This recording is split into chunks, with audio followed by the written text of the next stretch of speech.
Sure. Thanks, Elaine. Thanks for organizing this conversation. Hello, Chris. Hello, Catherine. Pleasure to be with you. Well, it's a great week to have this conversation. As you know, Brazil started COP30 yesterday, and Lula gave a very powerful speech about reshaping the paths to development and recognizing the roles of communities, of reconstructing forests in Brazil, and also using technology for the common good. So my team is in Belém. Belém now has been transformed the capital of Brazil. But I'm glad to speak on the behalf of the whole team and to share a little bit of what we're doing. Well, I'm the director of one NGO, which is based in São Paulo, which is Data Privacy Brazil.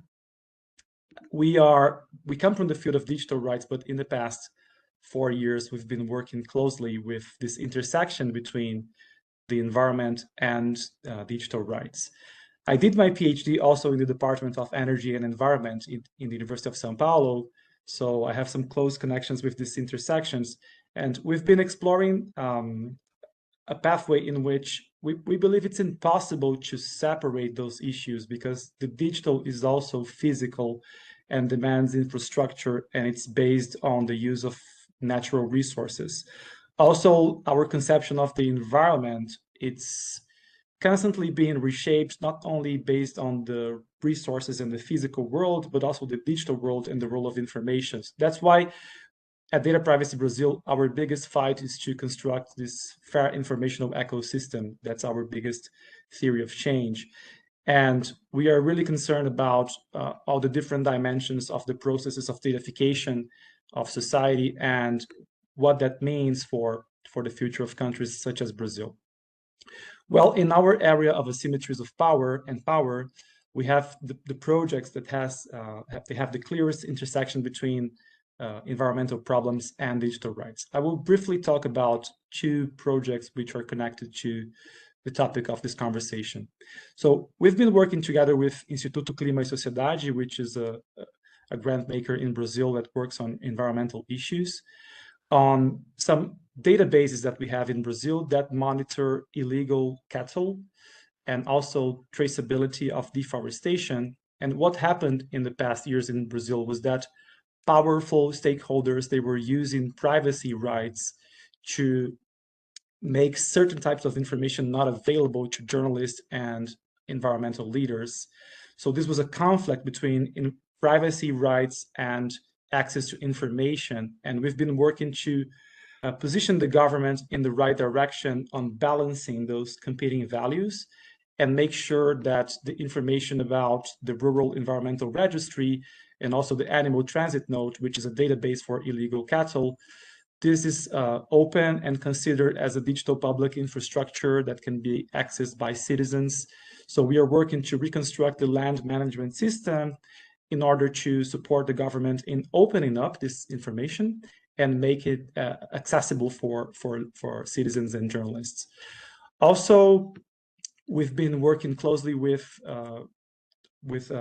different ministries and NGOs in Brazil about how to make sure that those emerging projects and databases on deforestation and illegal cattling, they can be used strategically as a digital public infrastructure. So there is a very strong conversation about DPIs in Brazil, also influenced by the role of India and what India has done with the climate stack and other projects. And Lula even spoke about that yesterday. He proposed like a climate PIX, which would be like a digital infrastructure for payments in order to support the reforestation projects in Brazil. So a lot of our work is also inspired by how to defend a rights-based position on digital public infrastructure and to be careful about data protection, privacy rights, and fundamental freedoms when you are setting up those kind of digital public infrastructures. Brazil has been supported by the government of Norway and Denmark and others to invest in those climate DPIs, so to speak. So this is a very strong agenda for the next years.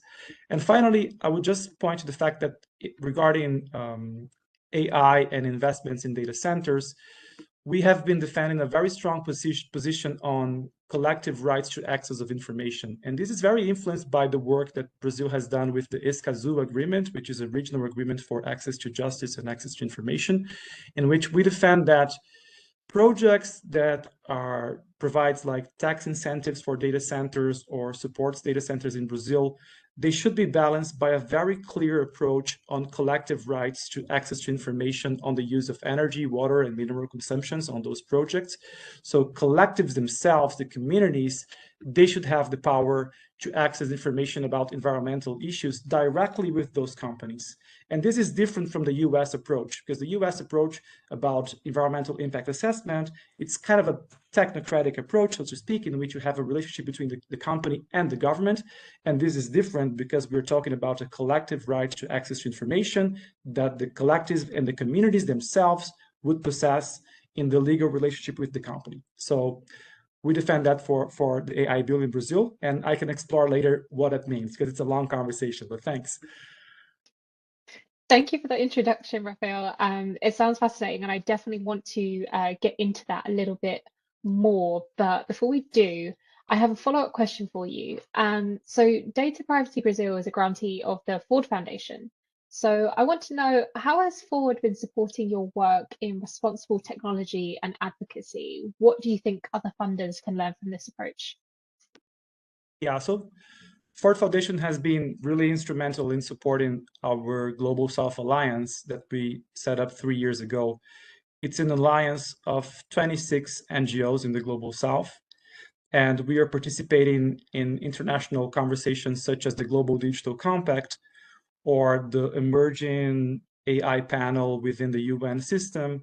And we defend that because Global South societies and communities, they have been exploring those projects on digital IDs and DPIs for a very long time. They have a lot of experience and concrete knowledge to be shared and to have an active voice. So what we defend is that we should not be included as a quota, but we do have the knowledge and the scientific knowledge and expertise to guide those conversations at the international level. And Ford Foundation has been really supportive of that.